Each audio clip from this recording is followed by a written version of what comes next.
Do you believe your education, you went to Moravian, East Stroudsburg, and all of this education you've done, studying psychology and history, did that self-discovery through education help you understand these things? It doesn't help me understand me as much as I can look. And if I took myself out, I know why I am the way I am and who I am, but I can certainly sit back and dissect any child. And I can see it.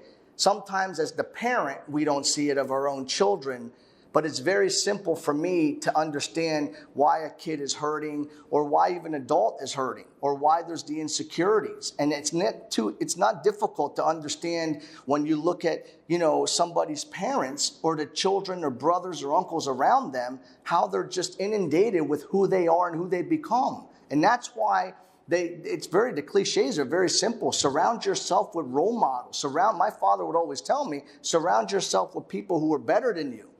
And he would say, I'm not worried about you drinking and driving, but I am worried about the people around you drinking and driving. That's why I want you home by 12. Now, that didn't make sense to me at 21.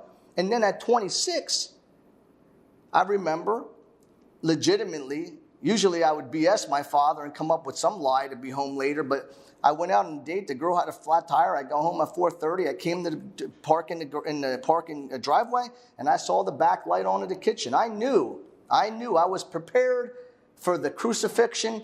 I opened the door. My father was suffering from emphysema at the time. He had the oxygen cord. He had an oxygen tank. And the oxygen is made out of that plastic, that rubber. He took that and whipped me across the face and the back. That the next day when we came on Sunday for the family dinner, I had a tank top on. And my brother said, well, how did you get all these scars? And I said, Pat, I was doing the bushes for Papa. I was cutting the bushes. And everybody knew. He wasn't stupid. I didn't rat my dad out. But there would be, times I'd leave the dinner or I would get,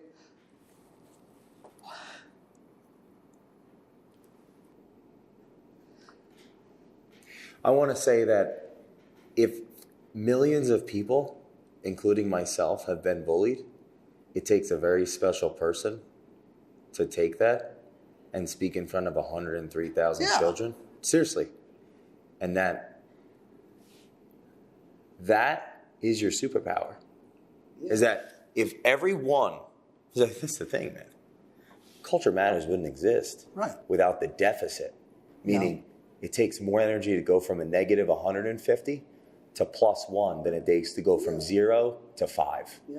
And my pain is why I'm useful. Right.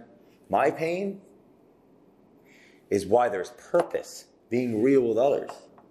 But not everyone that will go through that much difficulty, that much external stimulus to shape their world, would not only forget about the people that would just off themselves. Forget about that. Yeah. The people living quiet lives of desperation. Correct. The people that, you got your doctorate, you went to school, you're in school for 11 years, a principal of a school that's a great income for a family to build a life, and to just put all those things in the back of a treasure chest, lock it up, and put it in the basement, and instead you decide to speak in 33 states. Sure. Correct. I think that's amazing. Yeah. And, teach anti-bullying